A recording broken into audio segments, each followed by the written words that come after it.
All right, guys. It's like the fourth or fifth trap of the day. Second location. First location, we had several different traps set, and this one will have a coyote in it. It's a good one. Got good fur. So it was a dirt hole set, and it was set kind of right here along this 2-track and along the edge of this big alfalfa field. Way down there at the end of the alfalfa field in the corner, we caught a bobcat a couple days ago, and or day ago, whatever it has been now. And on this area, this corner, right along this 2-track right here, and along this edge, we had this dirt hole set in, kind of up on this bank, so we could stay out of the rain. You can see the rain and the mud and whatever. So we're trying to keep up on it, and that's it. So this is a young one, probably a pup from the spring, but good fur. So we'll take care of it, put this back in the ground, and move on down the road. I'll show you the remake here in a minute. Okay, here's the remake. Put the dirt hole back in place. Just threw some debris behind it because there's no backing. Put the trap back right out in there. Try to sift some dirt from here in the area over the top of the dry dirt. And put some bait and lure back in the hole. No urine because the whole place smells like a coyote. And again, we're right here. Here's the creek. Here's the 2-track. Here's the dirt hole. And here's the edge coming down through this alfalfa field. And here's the dirt track as it goes, or the 2-track as it goes along this alfalfa field.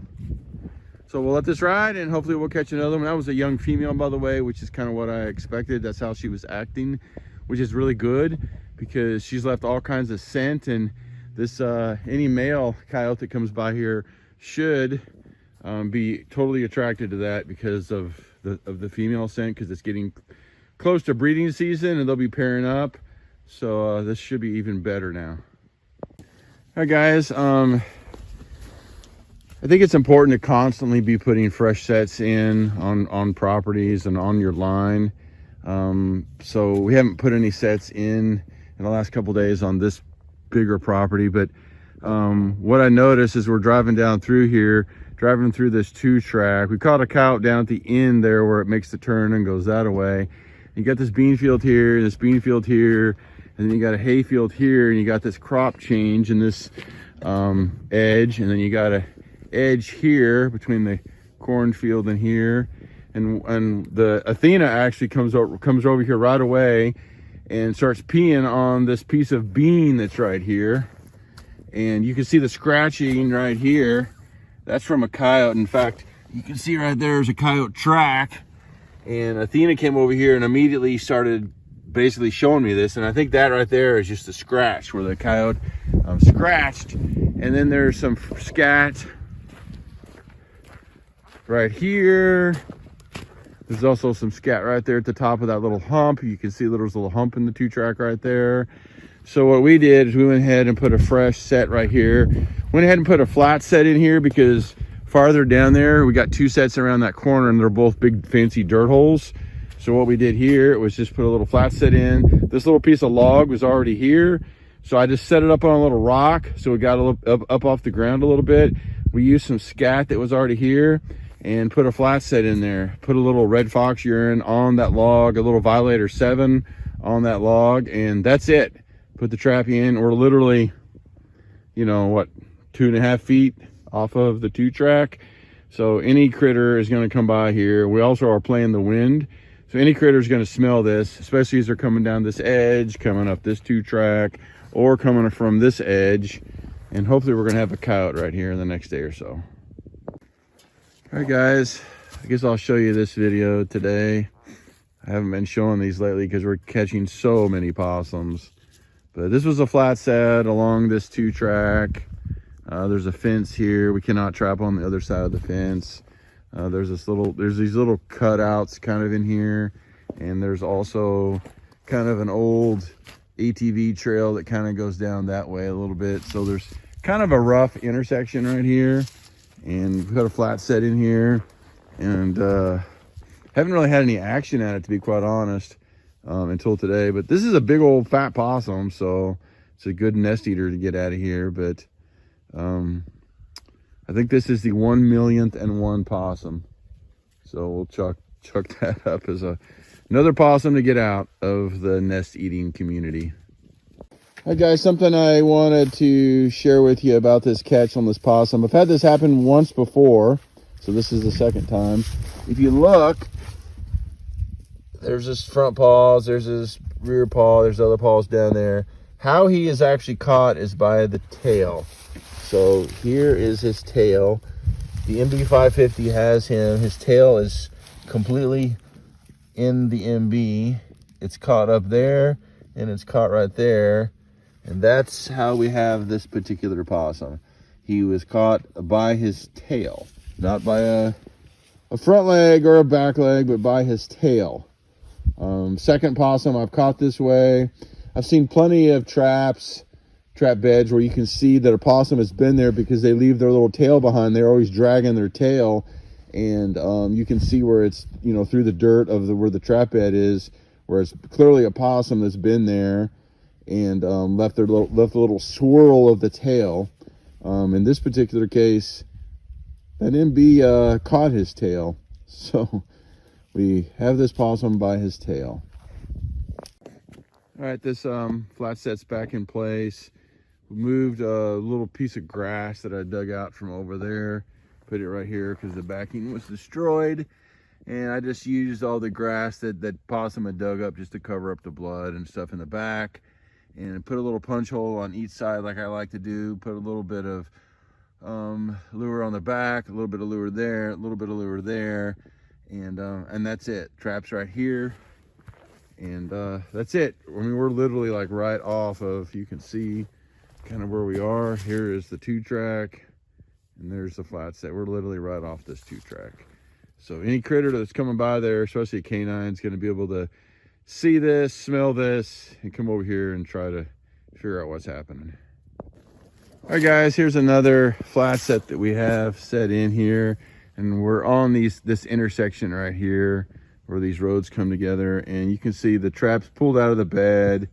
There's no catch circle here, there's nothing here. This is just another deer. Unfortunately, you know, this particular piece of land, the reason that we're here is because the landowner is trying to grow big deer and turkeys, and there's no cows, or they don't use it for anything else. It's just hunting.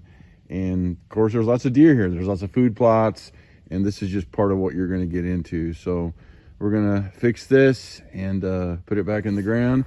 Now, if we go right down here, actually, you can see there's all kinds of deer tracks right here.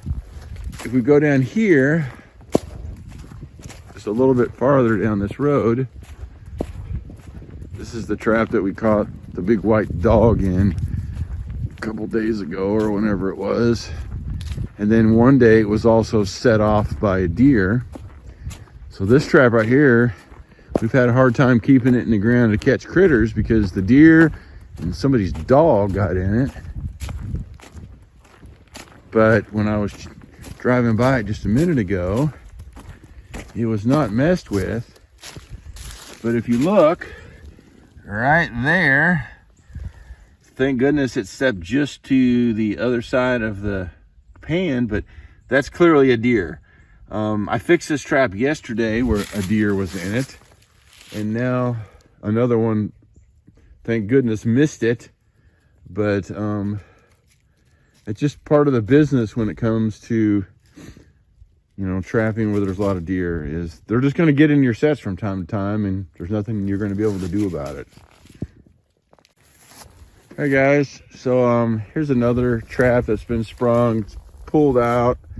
You can see it's stretched out. We had a dirt hole right here. There's no catch circle, no nothing. Where we are is up on top of this hill. There's a food plot right there. There's this cut out here where we got some traps, and there's all this tall grass, and we're right here on this outside edge. There's also a food plot right over there. There's deer tracks. Right there's a deer track. Right there's a deer track. This is clearly a deer. The freaking deer are getting in half my traps. So we'll just keep resetting them. That's That's what we do. All right, guys. We're on this new property, setting it up today. And what I got here is I'm on top of this ridge. You can see the way this ridge runs across the top here. And what I got is I got all this buck brush, and there's a little drainage right down here in the bottom, and all this stickers and brambles and all this rigmarole here. And there's a little 2-track right here, and over here is trees, and there's more buckbrush and brambles and a little drainage right there. So it's kind of a natural pinch point. So put in 2 sets up here, 1 flat set, 1 dirt hole. Here is the dirt hole. Here's the 2-track running right through here, and then here's the dirt hole right here. And nothing complicated, just a big deep dirt hole. And put some Dunlop's predator bait down in there, and some lure and a little bit of urine on the back of the hole, trap out in the front. And then I've been trying something new in some of these. I haven't talked about this yet, but I got a can of these pin scrapings, like the pins that the coyotes, when they're like, you know, getting urine from the coyotes and they clean out the pins. I got a paint can, a big half-gallon size paint can, or maybe it's a gallon size paint can full of these pin scrapings. And boy, they are rank. They are strong, and it's like kind of manure, kind of urine, kind of just gunk, right? Gunky stuff. And I stuck some of that in the hole as well, along with some bait and some lure. So I'm going to try these on a few of these sets and just see what happens with these pin scrapings. Did not really see any scat up here, and I did not really see any tracks, but it's, you know, so much sod here, it's pretty hard to find some of this stuff. Even Athena didn't find anything. And then over there next to the truck, next to that old stump, there's a flat set out there on the edge of this little point, because the field goes this way and the field goes this way, and there's kind of a natural point there. So there's a flat set there and a dirt hole here, and we'll just see how these do. We're going to try to put probably another 4 or 5 sets on this piece of land, and then move on to the next piece.